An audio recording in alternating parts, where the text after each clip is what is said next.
আসসালামু আলাইকুম। আজ আমি আপনাদের দেখাবো আমাদের সকলের প্রিয় ও পছন্দের একটি রেসিপি, চিকেন কষা।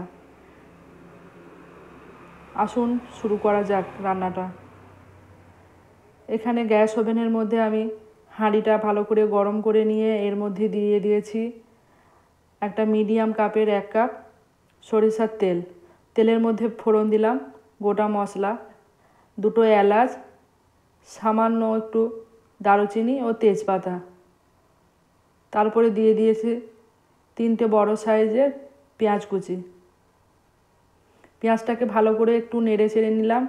এরপরে এর মধ্যে আমি অ্যাড করলাম একটা টমেটো কুচি। এরপরে সমস্ত কিছুকে আমি ভালো করে নেড়ে চেড়ে নিলাম।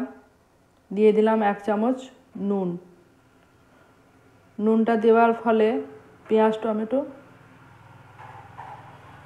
খুব তাড়াতাড়ি সেদ্ধ হয়ে যায়। তো এখানে টমেটো পেঁয়াজ খুব ভালো মতো ভাজা হয়েছে। এরপরে এর মধ্যে আমি একে একে গুঁড়ো মশলা অ্যাড করব। একটা ছোট চামচের 1 চামচ জিরে গুঁড়ো, ধনে গুঁড়ো, লঙ্কার গুঁড়ো ও লাল লঙ্কার গুঁড়ো। সমস্ত মশলা দেওয়ার পরে এটিকে ভালো করে মিক্সড করে নিচ্ছি। তবে এখানে আর আমি হলুদটা দেব না, যেহেতু চিকেনটা ম্যারিনেট করার সময় হলুদ দিয়েছিলাম, তাই হলুদ দেওয়ার আর প্রয়োজন হলো না।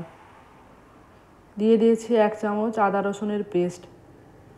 সমস্ত কিছু দিয়ে দেওয়ার পরে পেঁয়াজটাকে একটু ভালো করে কষে নিতে হবে। পেঁয়াজটা যাতে পুড়ে না যায় ও মশলাটাও যাতে ধরে না যায়, সেজন্য এর মধ্যে দিয়ে দিলাম খুব সামান্য পরিমাণ পানি। পানিটা দেওয়ার পরে আবারও পেঁয়াজটাকে ভালো করে কষে নিতে হবে। তো এখানে পেঁয়াজ ও মশলাটা ভালোভাবেই কষা হয়ে গেছে। এরপরে এর মধ্যে আমি দিয়ে দেব ম্যারিনেট করে রাখা চিকেনটাকে।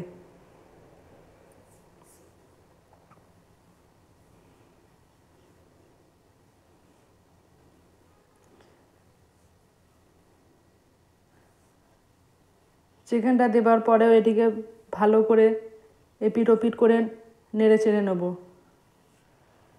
তবে আজকের এই রান্নাটা আমি করলাম শুধুমাত্র যারা নতুন, যারা চিকেন কষা পারে না, বিশেষ করে তাদের জন্যই। একদম সহজ সরল ও ঘরোয়া পদ্ধতিতে।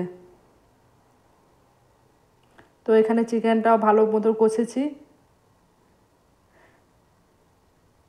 চিকেন যত ভালোভাবে কষা হবে, চিকেনের স্বাদও তত বেড়ে যাবে।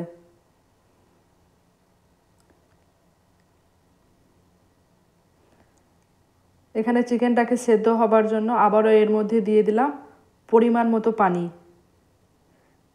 তারপরে ভালো করে নেড়ে চেড়ে এটিকে 5 থেকে 7 মিনিটের মধ্যে সেদ্ধ হতে দেব।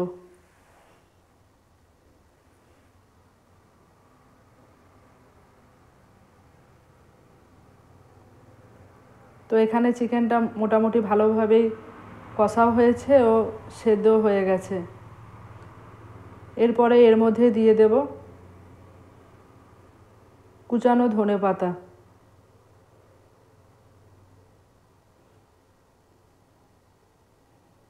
ধনেপাতাটা দেওয়ার পরে আবারও ভালো করে চিকেনটাকে কষে নেব।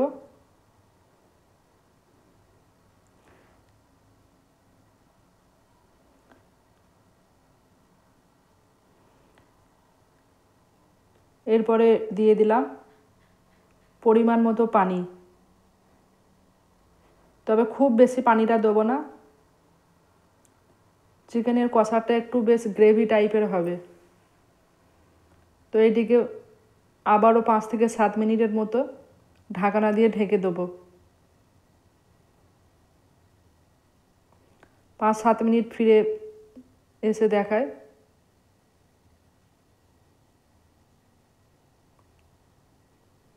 তো দেখুন এখানে চিকেনটা ভালো মতোই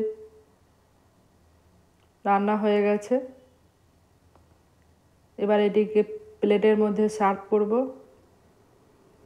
তো এই রকম চিকেন কষা লুচি, পরোটা, রুটি ও ফ্রাইড রাইসের সাথে খুব ভালোভাবে জমে যাবে।